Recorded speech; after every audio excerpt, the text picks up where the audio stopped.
欢迎来到卢叔讲经典，一句经典道尽人生，读懂变化，看清人生。各位朋友大家好，你能在这一刻点开这个视频，也许不是偶然。也许你最近感觉诸事不顺，做什么都不太顺心。也许你明明很努力，却总觉得运气在慢慢流失。又或者你发现有些人并没有特别拼命，但生活却越来越稳，而自己却越来越累。很多人会问，福报到底是什么？是钱吗？是地位吗？是贵人吗？佛经有云，福不是偶然降临的礼物，而是过去与现在一切行为的积累。我们每一个念头，每一句话，每一次选择，都在为未来种下一颗种子。种子成熟时，便成为我们所遇见的境遇。古人常说，积善之家必有余庆，不是迷信，而是规律。你今天的一点善念，也许暂时看不到回报，但它会在你最需要的时候，为你挡下一场灾，为你送来一份转机。可惜的是，很多人并不是没有福，而是在不知不觉中，把原本属于自己的福气一点一点耗掉了。福报不是突然消失的，它往往是被日常里一些看似不起眼的行为慢慢侵蚀。就像一只漏水的杯子，你以为水还在，实际上底部早已悄悄裂开。今天我们慢慢聊一聊3件很多人天天在做，却很少意识到会损耗福报的事情。也许你听完会突然明白，为什么有些运气总是在关键时刻差那么一点。第一件事，其实很多人都习惯了，那就是口业太重。我们活在一个信息爆炸的时代，评价别人似乎变成了一种日常。刷到一个新闻，马上下结论；看到一个人过得好，心里忍不住酸一句；听到别人的失误，第一时间不是同情，而是嘲讽。有时候我们会觉得，这不过是说几句话而已，有没有真的做坏事？可在佛法里，语言从来不是轻飘飘的东西，语言是心念的延伸，是因果的一部分。佛经中讲，口为祸福之门。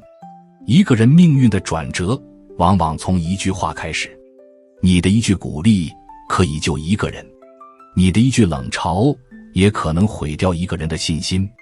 当我们习惯批评、抱怨、讽刺阶段，久而久之，心会变得越来越刻薄。心一旦刻薄，福就会远离。因为福报喜欢的是温润、包容、厚道，而不是锋利和怨气。有些人会发现，自己人缘越来越差，贵人越来越少。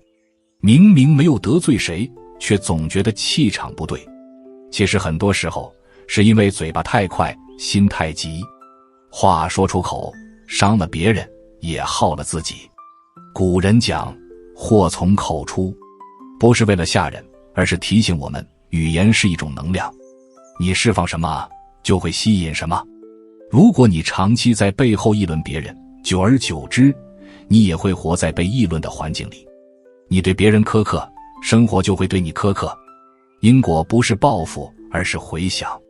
也许你会说，那我只是吐槽一下生活不顺，抱怨一下工作压力，这也算损福吗？抱怨本身不可怕，可怕的是习惯性抱怨。一个人若天天说自己倒霉，说世界对不起自己，说别人不公平，他的内心会越来越灰暗。灰暗的心看不见机会，也抓不住好运。你会发现，真正福气深厚的人，说话往往很柔软。他们不轻易评价别人，不轻易否定事情。他们懂得克制，也懂得沉默。沉默不是懦弱，而是一种修养。少说一句刻薄的话，就是在为自己存一份福气；多说一句善意的话，就是在给未来铺一条路。有些人年纪轻轻，却看起来气场厚重，因为他们的语言干净。干净的语言背后，是干净的心。当一个人开始管住自己的嘴，福报就开始慢慢回流。除了口业之外，还有一种更隐蔽、更常见的行为，也在悄悄消耗着我们的福气。很多人每天都在做，甚至觉得理所当然，那就是对父母、长辈长期心存不耐与轻视。也许你会觉得这跟福报有什么关系？可在传统文化里，孝顺从来不是形式，而是一种根基。古人讲百善孝为先，不是为了道德绑架，而是因为父母是我们生命的源头。你如何对待源头，决定了你与天地的关系是否顺畅。一个人如果对外人客气，对父母却冷漠，对朋友温柔，对长辈却顶撞，这种反差会让他的气场变得混乱。很多年轻人会说，父母不懂我，他们固执，他们啰嗦，他们观念落后。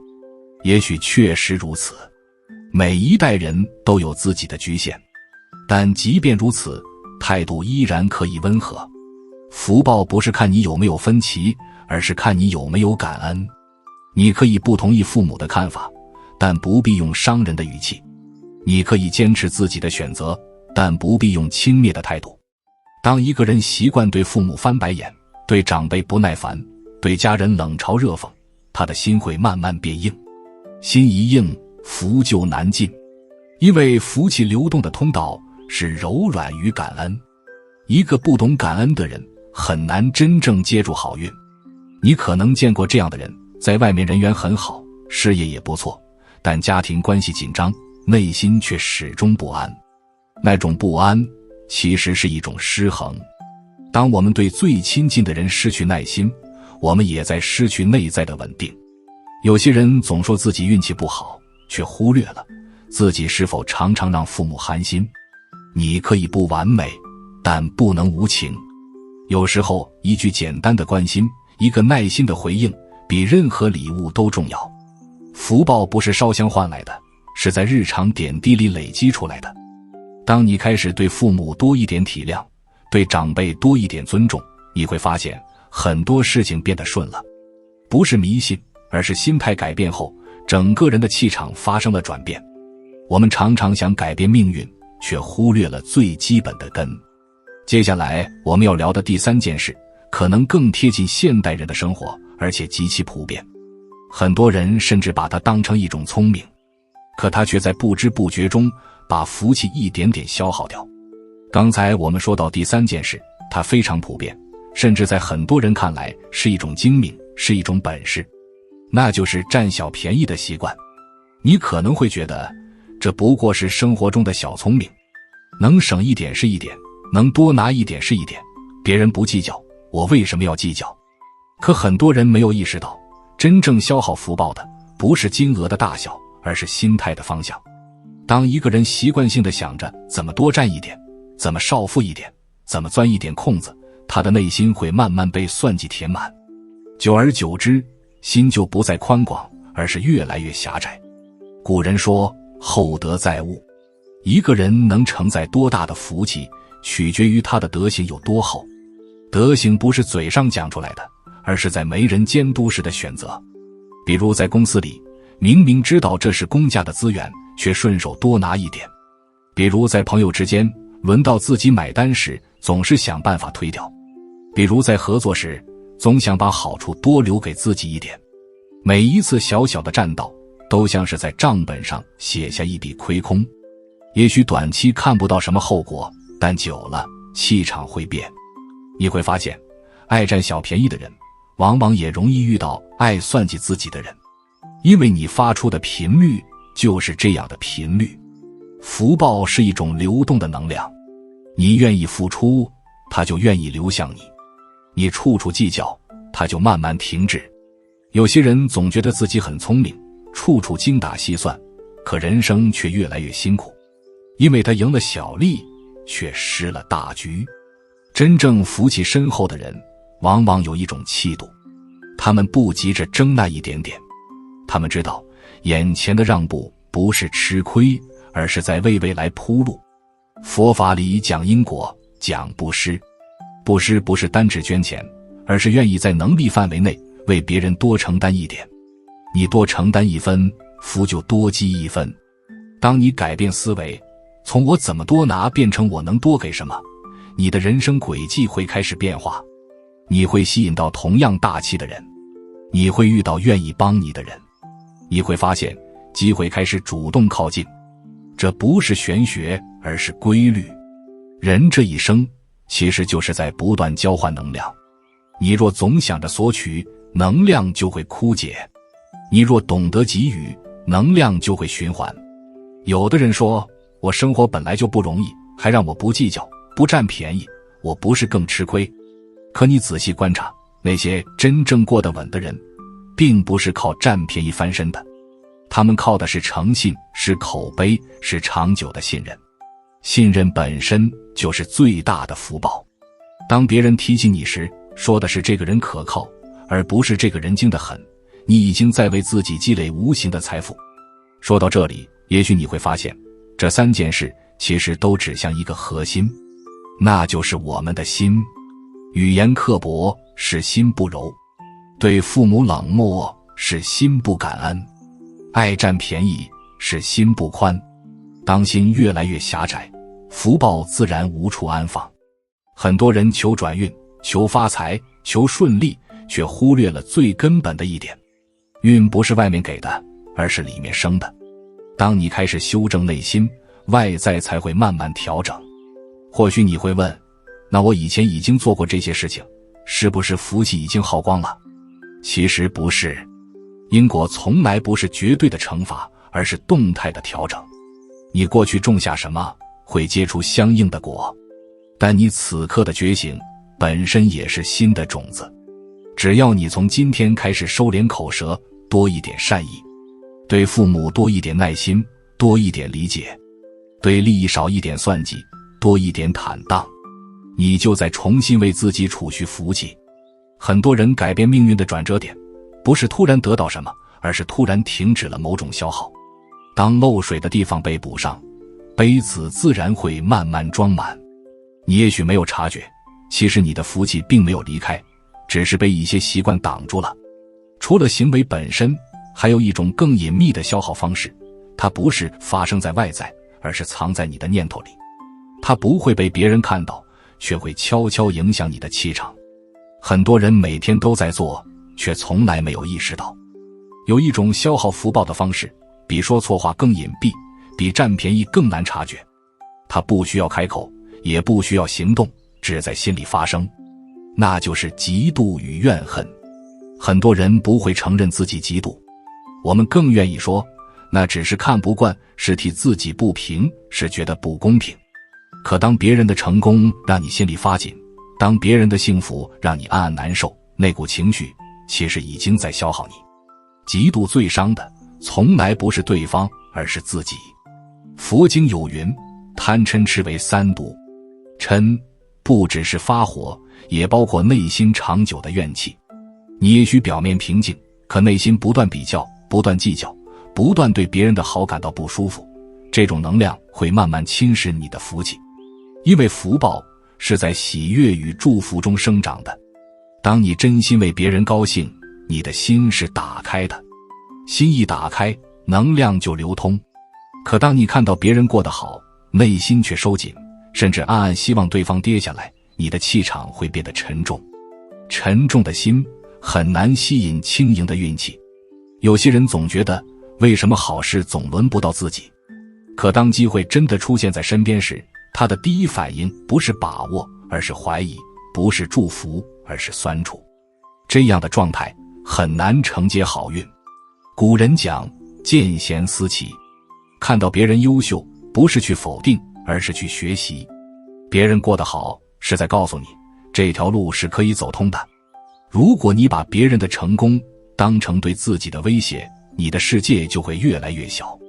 可如果你把它当成激励，你的视野就会扩大。嫉妒像是一把无形的火，烧的是自己的福田。再说怨恨，有些人心里一直放着一个人，一个让自己受伤的人，也许是前任，也许是朋友，也许是合作伙伴。事情过去很久，可每次想起，心里仍然翻腾。你以为自己是在坚持原则，其实是在反复消耗。怨恨最大的代价是把自己困在过去。